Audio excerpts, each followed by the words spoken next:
하나님 어떤 분이신지 우리 찬양을 통해서 우리의 마음을 함께 고백하겠습니다.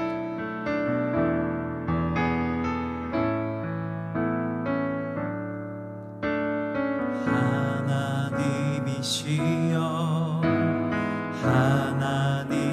하나님이시여 주는 나의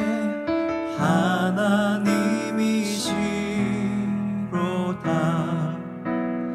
나의 몸과 마음 주를 갈망하며 이제 내가 주께 고백하는 말. 여호와는 나의 힘이요 여호와는 나의 구원이시니 내가 누구를 두려워하리요. 여호와는 생명의 피난처시니 주의 인자가 생명보다 나음으로 내 입술이 여호와를 찬양하리. 내 평생에 주를 찬양하며 주의 이름으로 내 손 들리라. 한 번 더. 하나님이시여 하나님이시여 하나님이시여 주는 나의 하나님이시로다. 나의 몸과 마음 주를 갈망하며 이제 내가 주께 고백하는 말. 여호와는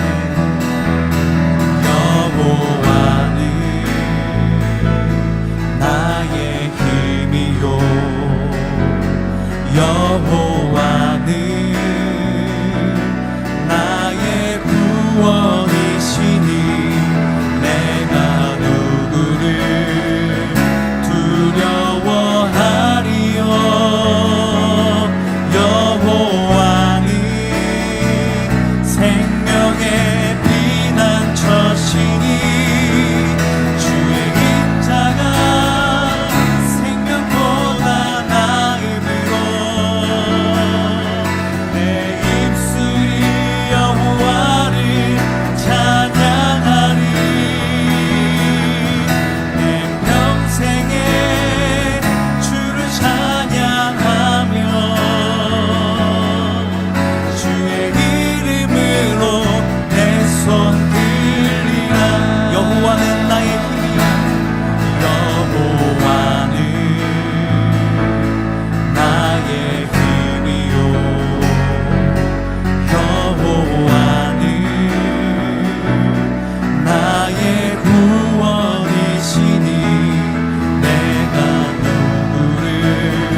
여호와는 나의 힘이요 여호와는 나의 구원이시니 내가 누구를 두려워하리요. 여호와는 생명의 피난처시니 주의 인자가 생명보다 나음으로 내 입술이 여호와를 찬양하리. 내 평생에 주를 찬양하며 주의 이름으로 내 손 들리라.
오늘 주어진 본문을 통해 세 가지로 말씀을 나누겠습니다. 첫째, 하나님 앞에서 정직하라 1절부터 3절까지입니다. 하나님을 아는 지식이 중요합니다. 하나님이 어떤 분이신지, 다시 말해 하나님의 속성을 제대로 알 때에 그것에 따라 우리가 하나님께 바른 삶의 예배를 올려드릴 수도 있는 법입니다. 당연한 것이겠죠. 보통 이 사람 사이의 관계에 있어서도 관계를 잘 맺기 위해서는 서로에 대한 지식이 있어야 합니다. 서로에 대해서 알아야 한다는 거예요.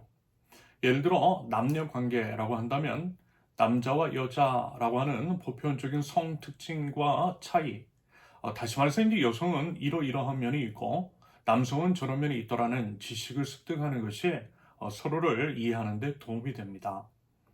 남성과 여성은 분명 다르죠. 하나님께서 다르게 창조하셨습니다. 신체적으로도 심리적으로도 다른 면이 있어요. 그러면서 이제 남성은요, 남성들만의 보편적인 특징이 있고 여성은 여성대로의 보편적인 특징이 있습니다. 말을 듣지 않는 남자, 지도를 읽지 못하는 여자라고 하는 책 제목처럼 보통 이제 남자들은요, 듣고 말하는 것에 익숙하지 않은 면이 있어 보여요. 저만 봐도 그렇습니다. 물론 이제 나이가 들고 점점 이제 여성 호르몬이 분비가 되면서 말도 많아지는 것 같기도 합니다. 그래서요, 카페에 가면요, 남자들끼리 수다한 경우도 자주 목격이 되더라고요. 그에 비해 여성들은 듣고 말하는 능력이 뛰어난 것처럼 보입니다. 몇 시간씩 대화를 하고 전화를 붙잡고 있어도 소재도 끊기지 않고 지치지도 않아요. 오히려 에너지가 더 생기는 것처럼 느껴집니다. 이런 면모가 비단 한두 사람이 아니라 남성 혹은 여성이라고 하는 성범주 안에서 보여요. 가히 이제 보편적이라고 할 만하다라는 것입니다. 그에 대한 연구의 성과물들이 여러 또 나와 있죠. 그래서 이제 그것들을 읽어보면요, 대충 맞는 것 같아요. 그것들을 통해 저는 남성으로서 여성에 대해 모르는 것을 알게 되었던 면도 있고요. 반대로 이제 저 자신을 이해하게 되는 면들도 있었습니다. 나만 그런 게 아니었구나. 혹은 여자는 이런 특징이 있어서 저 사람이 저렇게 행동을 하는 것이었구나 라고 하는 생각을 하게 되는 거죠. 그러면서 이제 서로를 좀 더 이해할 수 있게 되는 것들이 분명히 있었습니다.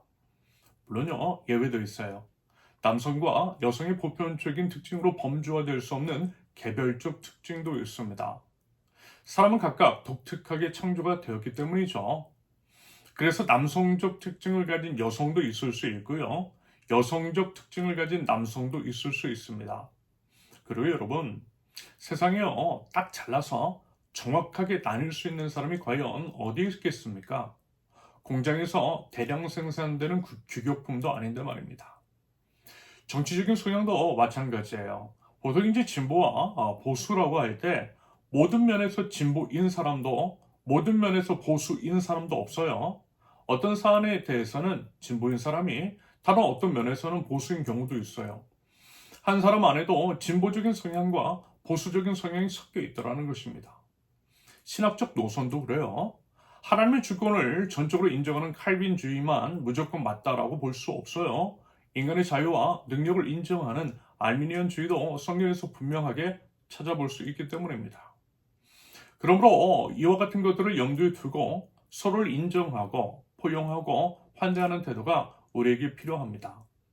너는 무엇이다 라고 하는 식으로 규정해 놓고 그것에 따라 삶으로 판단, 정죄해서는 안 될 것입니다. 한편 이런 맥락에서 제3의 성에 대해서도 말씀을 드린 적이 있어요. 하나님은 분명 남성과 여성, 그렇게 이제 두 가지의 성을 창조하신 것이 맞아요. 완벽하신 하나님은 세상을 완벽하게 창조하셨습니다. 그런데 아마도요, 인간의 죄로 인해서 창조 세계가 일그러지면서 이 또한 영향을 받은 게 아닌가 싶습니다. 완벽하게 창조된 하나님의 창조 세계가 인간의 죄로 인해 그 완벽함이 깨지고 일그러진 거죠. 그것을 다시 회복하는 것, 그래서 회복된 세계, 그것이 바로 하나님의 나라입니다. 아무튼 그래서 남성 혹은 여성으로 나눌 수 없는 간성도 존재하는 게 아닐까 싶은 거죠. 남성과 여성의 성기를 한 몸에 가지고 태어난 사람들, 그런 사람들이 UN 인권고등판무관실에서 조사한 통계에 따르면요, 대략 전체 인구의 1.7% 정도 된다라고 합니다. 100명 중 한두 명이면 정말 적지 않은 숫자입니다. 여러분, 그들은 분명 우리 사회 안에 존재합니다. 방금 말씀을 드렸듯이 통계적으로도 결코 적지 않아요. 그런데 그 사람들의 존재를 부정해버리면 되겠느냐라는 거예요.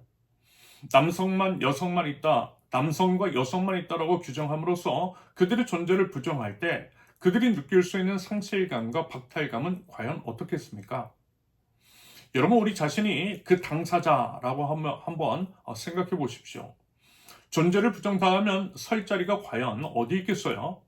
그래서 살 이유도 상실하게 되는 거죠. 분명 이렇게 존재하는데 없는 사람 취급을 당해봐요. 그러니 극단적 선택까지 하는 것입니다. 그래서 정말 그와 같은 일이 벌어진다라고 한다면 이것은 과연 누구의 책임이겠습니까? 그것이 과연 자살일까요? 과연 그것이 온전히 그들 개인의 책임이라 할 수 있겠느냐라는 것입니다. 아니요, 오히려 이것은 사회적 타살일 수 있어요. 우리 사회가 우리 자신이 살인을 저지른 것입니다. 여러분, 우리가 생명의 하나님을 믿는 하나님 나라 백성이라고 한다면 생명을 살리는 선택을 해야 합니다. 한 사람이라도 살리는 선택을 하는 것이 마땅한 거죠. 생명을 끊지 않도록 막아야 한다는 거예요. 그러기 위해서 엄연히 존재하는 그들의 존재를 인정해주고 그들의 아픔에 공감 및 위로해주며 사람으로서 살 권리를 보장해줘야죠. 이것이 생명의 하나님을 믿는 자의 마땅한 삶의 선택, 우리가 속한 사회 안에서 행해야 할 믿음의 행동일 것입니다. 그러므로 알아야 되는 거예요. 알아야 이해할 수 있어요. 이해할 때 더욱더 잘 사랑할 수 있어요. 내 이웃을 내 자신과 같이 사랑하라 라고 말씀하신 하나님의 명령을 더 잘 지켜 행할 수가 있습니다. 그래서 제가 자꾸만 알아가자라고 하는 것입니다. 책과 강의를 소개해드리고 책을 또 사드리는 것은 서로 사랑하라 라고 하는 하나님의 명령을 지켜 행하기 위함입니다. 하나님 나라 백성은 참으로 알기 위해서 부단히 애를 쓰는 사람입니다. 아울러 알기 위해 애쓰는 것은 당연히 하나님께 대해서도 해당이 되는 것이겠죠. 하나님을 알아야 하나님을 이해할 수 있어요. 이해할 때에 더욱 하나님을 사랑할 수가 있는 법입니다. 그래서 호세아 선지자의 입을 통해서 이렇게 말씀해 주신 것이겠죠. 호세아 6장 6절 내가 바라는 것은 변함없는 사랑이지 제사가 아니다. 불살라 바치는 제사보다는 너희가 나 하나님을 알기를 더 바란다. 여러분, 예배가 아니래요. 지금 이 예배보다 하나님 아는 것을 더 좋아하신대요. 이 말씀의 의미는 예배가 무용하다라는 것은 아닙니다. 오히려 예배 역시 하나님을 아는 지식을 토대로 드려야 한다라는 것을 의미합니다. 하나님이 어떤 분이신지를 모르면서 하나님께서 받으실 만한 예배를 드릴 수는 없는 법입니다. 여러분, 너무 상식적인 판단인 거죠. 그래서 여러분, 우리 힘써 하나님을 알아야만 합니다. 무엇보다 하나님을 알기 위해서 부단히 애를 써야 합니다. 우리 힘으로는 하나님을 알 수 없으니 성령님의 도우심을 받아 성경을 통해 하나님을 부지런히 알아가는 것입니다. 아울러서요, 다른 사람이 만난 하나님의 이야기를 들어야 합니다. 하나님을 아는 것은요, 마치 시각장애인이 커다란 코끼리를 만지는 것과 같아요. 어떤 사람은 코를, 또 어떤 사람은 배를, 다른 사람은 다리를 만지고 코끼리를 각각 묘사합니다. 시각장애인 각자는요, 자신이 만든 그 한정된 부분만으로 코끼리가 어떠하다라고 묘사를 할 거예요. 물론 그것도 맞아요. 여러분, 우리가 각자 경험한 하나님, 우리 개개인이 경험을 통해 습득한 하나님에 관한 지식도 맞아요. 하지만요, 그것은 그저 일부일 뿐 전부일 수는 없어요. 그래서요, 서로 맞춰봐야 하는 것입니다. 내가 만난 하나님, 당신이 만난 하나님, 서로가 만난 하나님에 대해서 나누고 맞춰보는 거예요. 그러다 보면 조각조각 퍼즐이 맞춰지겠죠. 물론 그렇다라고 해서 광대하신 하나님을 온전히 다 아는 것은 불가능하겠지만, 그럼에도 혼자보다는 훨씬 풍성한 하나님에 대한 지식을 얻게 될 것입니다. 여러분, 이것이요, 교회 공동체로 모인 이유입니다. 교회 공동체 안에서 행해야 할 중요한 사명입니다. 교회는요, 무엇보다 각자가 만난 하나님을 나누고 그것을 공유해야만 합니다. 그렇게 하나님을 공동체적으로 알아가는 것, 하나님을 아는 지식을 쌓아가는 것, 그것이 바로 공동체의 존재 이유요, 공동체 안에서 수행해야 할 중요한 과제입니다. 우리 무엇보다도요, 하나님을 나눌 줄 아는 하나님 나라 공동체 될 수 있기를 바랍니다. 아무튼 하나님을 알아야 하는데 하나님의 여러 속성 중에 전지전능하심이 있어요. 다 아시고 다 할 수 있으시다라는 것입니다. 하나님은 모르는 거 없으시고 못할 것 없으세요. 우리의 머리카락 숫자까지도 다 세고 있으십니다. 하나님께는요, 불가능하신 것이 없어요. 우리 속마음까지 다 뚫어보고 계세요. 그리고 무소부재하시죠? 안 계신 곳이 없어요. 하나님은 어디에나 계세요. 지금 여기에도 계십니다. 어디든 계셔서 다 보고 계세요. 그래서 다 아세요. 남몰래 내가 했던 그 일들도 하나님은 다 아세요. 여러분, 이와 같은 하나님에 대한 지식, 그 하나님에 대한 믿음이 있다면 여러분 과연 어떻게 해야겠습니까? 하나님 앞에서 정직해야 하지 않겠어요? 사람들은 속일 수 있어도 하나님은요, 속일 수 없어요. 하나님을 피할 수 있는 것은 어느 것도 없습니다. 시편 139편 7절에서 10절 내가 주님의 영을 피해서 어디로 가며 주님의 얼굴을 피해서 어디로 도망치겠습니까? 내가 하늘로 올라가더라도 주님께서는 거기에 계시고 수월에다 자리를 펴더라도 주님은 거기에도 계십니다. 내가 저 동력 너머로 날아가거나 바다끝 서쪽으로 가서 거기에 머무를지라도 거기에서도 주님의 손이 나를 인도하여 주시고 주님의 오른손이 나를 힘있게 붙들어 주십니다. 하나님을 피할 수 없다라고 하는 이 말씀, 죄인에게는 참 무섭고 두려운 말씀일 수 있어요. 하나님 앞에서 완전 범죄는 없으니까. 반면에 하나님의 자녀들, 정직한 자들에게는 너무 큰 힘이 돼요. 고와 같이 나를 홀로 내버려 두지 않으시는 하나님, 사망의 음침한 골짜기를 다닐지라도 두려워하지 않을 수 있는 이유입니다. 하나님은 여전히 그 자리에, 혼자라고 여겨지는 그 자리에도 하나님은 함께 하시기 때문입니다. 여러분, 그 믿음이 있으면 돼요. 그 믿음, 하나님을 아는 지식으로부터 비롯됩니다. 하나님이 어떤 분이신지를 아니까요, 믿음 생겨요. 힘과 위로를 얻는 겁니다. 하나님이 어떤 분이신지를 힘써 알아야만 하는 이유인 거죠. 그리고 그 믿음이 있기에 어떻게 해야겠어요? 하나님 앞에서 정직해야겠죠. 바꿔 말하면 겉과 속이 다른 것. 이 사람이 있을 때와 저 사람이 있을 때가 다른 것. 혼자 있을 때와 다른 사람들과 함께 있을 때가 다른 것. 그것은 결국 하나님을 믿지 않는다라고 하는 것들을 드러내는 것일 수 있습니다. 내 속마음까지 꿰뚫어 보고 계시고 모든 것들을 다 아시며 어디나 계시는 하나님 이심을 믿는다면 여러분 결코 그럴 수는 없는 법입니다. 오히려 하나님을 믿는 하나님 나라의 백성은 언제나 똑같아야겠죠. 삶이 투명해야 합니다. 누구를 만나든 어디에서든 똑같은 얼굴과 똑같은 태도를 보이는 것이 맞아요. 그 사람은 하나님 앞에서 사는 사람이기 때문입니다. 이런 이유로요, 예수님께서 바리새파 사람들을 질책하시고 정죄하셨던 거예요. 그들을 주의하라고 당부하셨던 것입니다. 바리새파 사람의 누룩, 곧 위선을 경계하라고 하셨던 거예요. 여기서 누룩은 술을 만드는 효소를 갖고 있는 곰팡이를 공유에 번식시킨 것이잖아요. 누룩은요, 번식력이 어마어마합니다. 그러므로 바리새파 사람의 누룩이라고 말씀하신 것은 그만큼 전염성이 크다는 것이고 쉽게 물들 수가 있으니 조심하라는 의미인 것이죠. 그러면서 이제 그 누룩을 보고 위선이라고 말씀하세요. 위선은요, 겉으로만 착한 체 하는 것입니다. 겉으로는 하나님을 잘 믿는 것처럼 보이지만 속으로는 아니더라는 거예요.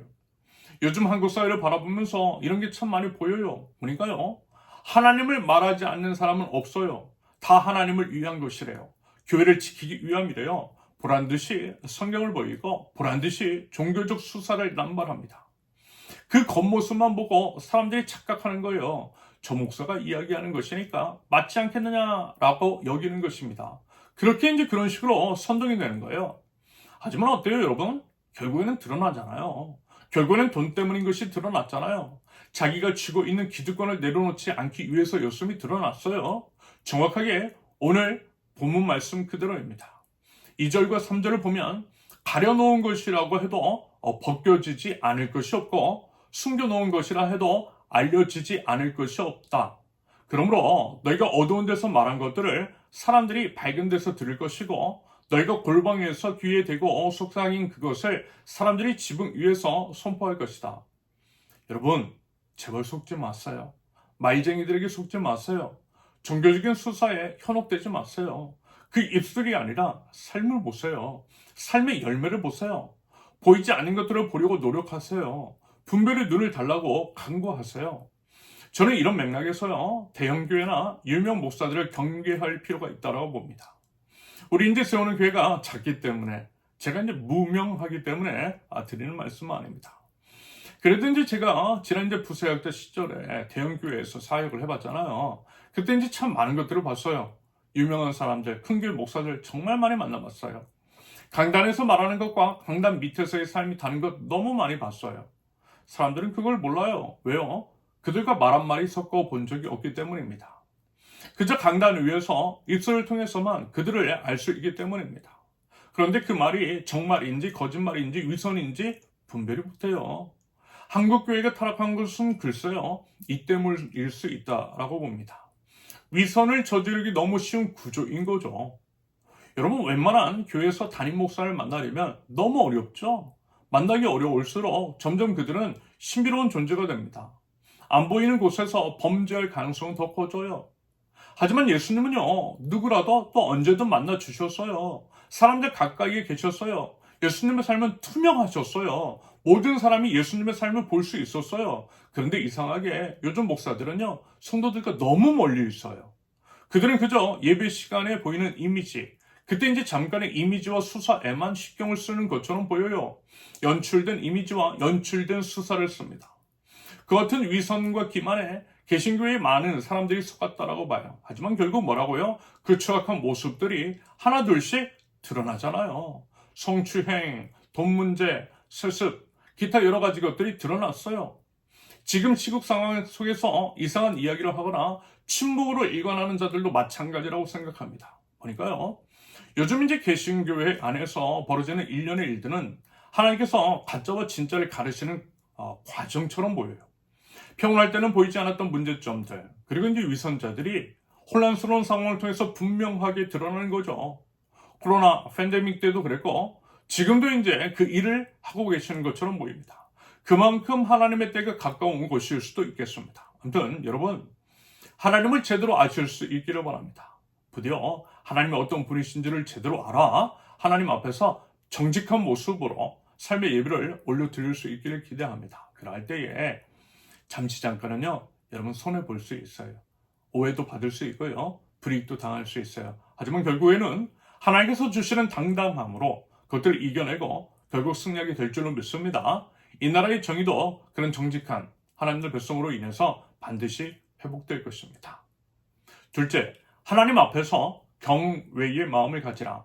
4절부터 7절까지. 예수님께서 이런 말씀하세요. 육신은 죽여도 그 다음에는 그 이상 아무것도 할 수 없는 자들, 예를 들면 세상의 권세자, 기득권 같은 부류의 사람들일 텐데요. 그들을 두려워하지 말라고 하세요. 그러면서 이 표현, 즉 육신은 죽여도 그 다음에는 이라는 구절에서 그 다음이라고 하는 단어를 통해 우리는요, 죽음 이후의 삶이 있다라고 하는 것을 알 수 있습니다. 죽음 이후의 삶을 대비해야 한다라는 의미인 거죠. 이 또한 사실 믿음의 영역입니다. 하나님과 영원한 하나님 나라를 믿고 죽음 이후에 영생이 있음을 믿을 때에 그 다음을 생각하고 또 그것을 대비할 수 있는 법이겠죠. 그런다고 할 때 지금 그 다음의 삶, 영원한 삶을 주관하시는 하나님을 두려워할 줄 알아야 한다는 것. 그것은 지금 이후 영원한 삶을 아름다운 하나님 나라에서 살 것인지 아니면 끔찍하고 고통스러운 지옥에서 살아야 할 것인지에 대해서 생각을 하고 그에 따른 지혜로운 선택에 이기를 바란다는 말씀이실 것 같아요. 다시 말씀드려서 자주인지 표현을 드렸던 것처럼 영원을 위해 영원하지 않은 것들을 포기할 줄 알아야 한다라는 것이겠죠. 여러분, 영원이라고 하는 관점에서 보면 이 땅에서의 삶은요, 길어야 100년 정도 될 텐데요. 그 시간은 오히려 짧지 않겠느냐라는 것입니다. 그러므로 영원한 삶을 준비하는 것이 맞겠다라는 것이고요. 영원한 삶의 주관자이신 하나님을 경외하는 삶을 사는 것이 지혜라는 것입니다. 그러면서 이제 오늘 말씀에서 드러내시고자 하는 본질적인 의미는 이것입니다. 참새 5마리가 두냥에 팔리는데 그 가운데 하나라도 잊고 계시지 않는다라고 하는 것은 그렇게 하찮게 여겨질 만한 값싼 참새 한 마리도 하나님은 다 기억하신다라는 거예요. 아울러 하나님은요, 우리의 머리카락까지도 다 세고 계신데요. 결국 무슨 얘기예요? 우리 형편 같은 것들도 다 알고 계신다라는 것입니다. 관심 갖고 계신다라는 거예요. 그렇게 세밀한 사랑으로 사랑하신다라는 것입니다. 우리 보고 많은 참새보다 귀하다라고 하는 말씀의 의미는 이런 거예요. 하물며 하찮게 여겨질 수 있는 값싼 참새마저도 기억하시는 하나님이신데 그와는 비교도 할 수 없을 정도로 존귀한 존재인 우리는 더욱더 귀하게 여겨주시는 것이 당연하지 않겠느냐라는 말씀입니다. 온 우주의 왕이신 하나님께서 그렇게 우리를 책임져 주신다라는 거예요. 하나님께서 우리를 기억하신다라는 것입니다. 그 하나님을 믿으라는 거죠. 그 믿음 가지고 당당하게 믿는 사람답게 살라는 것입니다. 훼손된 정의의 회복을 위해서 나설 줄도 알아야 한다는 거예요. 여러분, 그랬어요. 그와 같은 믿음을 가진 사람들이 불의에 항거하며 자신의 생명도 내놓을 수 있었던 것입니다. 그와 같은 희생으로 얻어낸 대한민국의 독립이고 민주주의입니다. 육신은 죽여도 그 다음에는 그 이상 아무것도 할 수 없는 독재자들을 두려워하지 않고 그들의 폭거에 항거한 것은 죽인 다음에 지옥에 던질 권세를 가지신 하나님을 두려워함에서 비롯된 선택, 바로 그것이었어요. 여러분, 그래서 안타까운 거예요. 예를 들어 한국 사회에서 극우 개신교 세력도 문제 있지만 마치 이제 자신은 딴 세상에 사는 듯 여기가 좋사오니 하면서 종교 유희만을 지니는 자들도 심각하다고 봐요. 내 이웃을 내 자신과 같이 사랑하라는 수사를 사용하는 그들이 이웃의 삶이 파괴되고 있는 참담한 상황을 마주하면서도 무관심 일변도의 태도를 취하는 것은 믿음 없어의 증거요, 실천적 무신론자임을 자인하는 것일 수 있어요. 여러분, 하나님을 경외하는 사람이라면 이웃의 생명을 지키기 위해서 나서는 것이 맞는 것입니다. 때로는 총뿌리가 우리 심장을 겨눈다 할지라도 그게 맞아요. 그게 우리의 믿음입니다. 죽음 이후에 영원한 삶이 예비되어 있음을 믿기에 그럴 수 있는 거예요. 여러분, 그 믿음을 보이는 사람을 하나님께서 기억해 주실 것입니다. 그 행동을 보고 우리의 믿음을 인정해 주실 것입니다. 그 믿음을 통해 우리 영원한 삶을 보장해 주실 것입니다. 우리 부디 그 믿음을 당당하게 내보일 수 있기를 바랍니다. 자, 이제 마지막입니다. 셋째, 하나님 앞에서 염려하지 말라. 8절에서 12절까지. 이 말씀은 앞서 하나님 앞에서 경외의 마음을 가지라는 말씀과 연결이 되죠. 결국 하나님을 경외한다라고 하는 것들을 드러내는 증거로서 하나님 보시기에 옳은 선택을 하라는 것이겠죠. 예수님은요, 분명하게 말씀하세요. 사람들 앞에서 예수님을 시인하면 예수님도 그를 시인하실 것이래요. 반대로 예수님을 부인하면 예수님도 그를 부인하실 것이랍니다. 하나님 나라 백성이라면 삶 속에서 어떤 선택을 해야 하는지, 영원한 것을 선택하는 것은 구체적으로 무엇인지를 드러내 보여야 한다라는 것입니다. 그래서 그로 인해서 어려움을 당한다 할지라도 그 선택을 하라는 거예요. 그것이 바로 예수님을 사람들 앞에서 시인하는 것입니다. 한편 이런 말씀을 하세요. 10절에서 인자를 거슬러서 말하는 사람은 용서를 받고 성령을 거슬러서 모독하는 말을 한 사람은 용서를 받지 못할 것이라고 말입니다. 여기서 인자는 사람의 아들, 다시 말해서 인간의 몸을 입고 오신 예수님을 가리킵니다. 예수님을 거슬러서 말하는 사람은 용서해 주신대요. 왜요? 예수님이 하나님의 아들이심을 그가 아직 모를 수도 있으니까. 눈에 보이는 대로만 판단할 수 있으니까 여러분 실수할 수 있잖아요. 그래서 그 정도는 용서해 주시겠다는 것입니다. 하지만요, 성령을 거슬러 모독하는 것은 용서하지 않으신데요. 하나님을 인정하지 않고 오히려 하나님을 부정하고 하나님을 모독하는 행위는 그것 자체가 믿음 없는 것을 드러내요. 믿음 없는 자에게 남아있는 것은 심판뿐인 거죠. 최근 이제 개신교도들은 분명 성령을 모독하고 있다라고 봐요. 물론 그들이 입술로는 하나님 운운합니다. 하지만 세상 사람들도요, 그 정도는 알더라고요. 그들이 가짜라는 것을 알더라고요. 말도 함부로 하고 사람을 존중하지도 않고 죽이겠다라고 하는 말을 서슴없이 하고 혐오와 차별과 폭력을 일삼는 것. 그렇게 하나님의 교회를 욕되게 하는 것은 성령 모독죄의 범죄에 속할 수 있어요. 스스로 하나님을 부정하고 있는 것입니다. 한편 이제 주님은 이렇게 말씀하세요. 성령님께서 도움 주신대요. 설령 우리가 예수님 때문에 어려움과 고난을 당한다 할지라도 걱정 말라셔요. 하나님은 결국 우리를 외면하지 않고 도와주시기 때문입니다.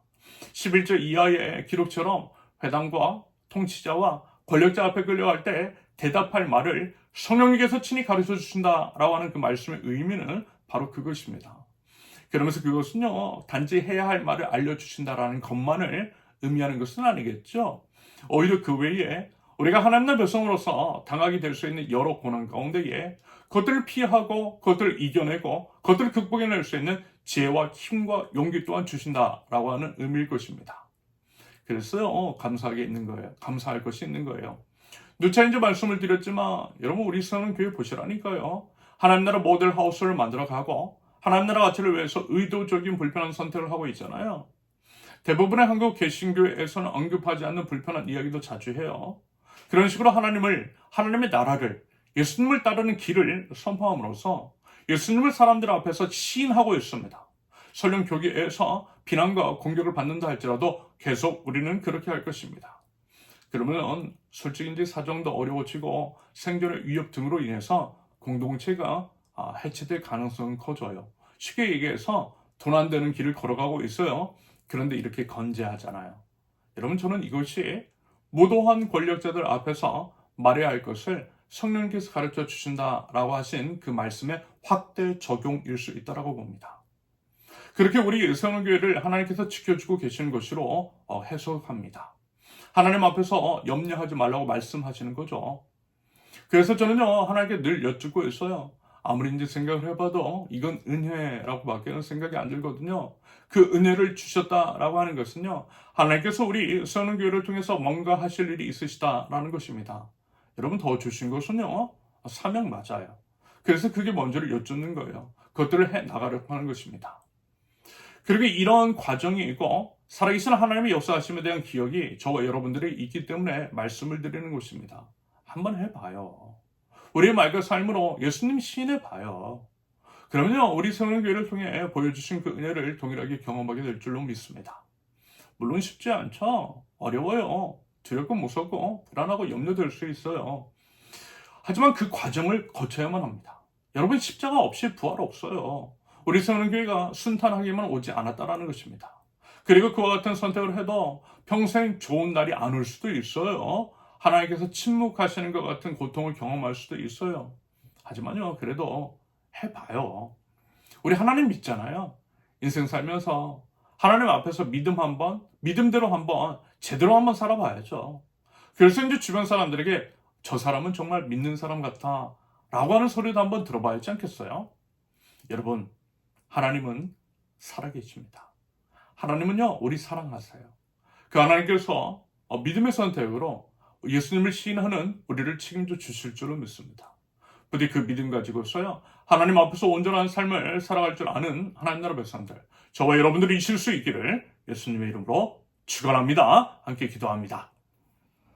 사랑받을 자격 하나 없는 저희를 먼저 한량없는 사랑으로 사랑하신 아버지 하나님, 저희가 아직 죄인 되었을 때에 생명을 주시기까지 사랑의 본을 보여주신 우리 아버지 하나님을 기억합니다. 그 사랑과 은혜에 감사와 찬양과 영광을 올려드립니다. 그 사랑과 은혜를 아는 자로서 하나님의 그 크신 사랑 안에 거하게 하시고 그 사랑을 온전히 누리고 즐거워하게 하시며 그 사랑에 마땅한 반응이 있는 하나님 나라 백성 저희 되게 하옵소서. 하나님, 참으로 부끄럽습니다. 거치장이만 신경 썼습니다. 사람 눈을 더 신경 썼습니다. 더 의식했습니다. 더 크고 더 넓은 집에 살고자 했고 남들에게 자랑할 만한 것들을 소유하고자 했습니다. 솔직히 하나님께서 이제 주시는 만족보다는 세상이 주는 만족을 더 구했습니다. 입술로는 영원한 삶을 말하면서 삶으로는 영원하지 않은 것들을 좋아하고 탐했습니다. 겉으로는 믿음 있는 척했지만 알고 보니 믿음이 없었습니다. 사람 눈만 속이면 될 줄 알았습니다. 그런 저희 위선적인 태도를 하나님 이 시간 회개합니다. 하나님 용서해 주십시오. 하나님 앞에서 정직한 믿음의 삶을 올려드릴 수 있도록 하나님 연약한 저희를 붙잡아 주십시오. 하나님 이제는 오직 하나님만을 두려워하겠습니다. 하나님 눈치만 보게 하시고 하나님 나라와 하나님의 정의와 공의를 위해 기꺼이 자신을 드릴 줄 아는 그 믿음을 허락하여 주시옵소서. 설령 불이익을 당한다 할지라도 끝까지 믿음의 선택을 할 수 있도록 주님 붙들어 주시옵소서. 하지만 하나님, 솔직히 그로 인해서 사람들이 떠나가고 가진 것들을 잃어버리고 외롭고 힘든 삶을 살게 될까 또 두렵기도 합니다. 보이지 않는 하나님보다는 보이는 집이, 보이는 통장이, 그리고 돈이 저희들의 마음을 더 든든하게 합니다. 그것을 자꾸만 의지하려고 합니다. 그래서 하나님, 저에게 믿음이 필요합니다. 믿음을 더하여 주시옵소서. 주님 주신 그 믿음 가지고 승리하게 하옵소서. 하나님, 저희는 불가능해도요, 주님은 가능하신 줄로 믿습니다. 우리 주님만 붙들고 우리 주님만 믿고 나아가는 저희들에게 없어서. 하나님, 지금 한국 사회도 그렇고요, 전 세계가 참으로 혼란스럽고 불안합니다. 악당들이 세상을 어지럽히고 있습니다. 인간의 탐욕으로 인해서 기후위기, 어쩌면 하나님의 심판일 수 있는 자연재해가 끊이지 않고 있습니다. 생존 불가능한 지구가 될 수 있고 전 지구적인 위기가 눈앞에 닥쳐왔음에도 불구하고 서로의 욕심만 챙기고 다투는데 급급한 어리석은 저희입니다. 내일 당장 유황불 심판이 있음에도 불구하고 여전히 회개 없는 삶을 살았던 소돔과 고모라와 같은 저희 모습이 아닌가 두렵습니다. 하나님, 부디 어리석은 저희를 깨우쳐 주옵소서. 저희 믿는 자들이 먼저 깨어 기도하고 회개하게 하시며 이 땅의 회복을 위하여서 일어서게 하옵소서. 분열이 아니라 평화로 화합하고 협력하게 하옵소서. 하나님 앞에서 하나님 나라 백성다운 삶으로 우리 주님을 시인하고 바른 삶으로 이 세상을 바른 길로 인도하는 저희들에게 하옵소서. 앞으로 있을 탄핵 선거에 있어서도 하나님의 정의가 온전히 실현될 수 있도록 주님 은혜 베풀어 주시고 주님 선한 길로, 주님 평화 화합의 길로 인도하여 주시옵소서. 이제는 우리 주 예수 그리스도의 은혜와 아버지 하나님의 극진하신 사랑과 성령님의 교통하심이 하나님 앞에서 다시 일어나 믿는 자다운 삶의 예배를 올려드리고자 작정하며 나가는 하나님 나라 백성들, 선교의 모든 권속들 위에 이제부터 영원토록 함께 하시기를 간절히 축원합니다. 아멘. 감사합니다. 모든 예배를 마쳤습니다. 이번 한 주도 하나님 앞에서 온전한 삶, 정직한 삶을 살아갈 줄 아는 저와 여러분들 되실 수 있기를 바랍니다. 감사합니다. 사랑합니다. 축복합니다.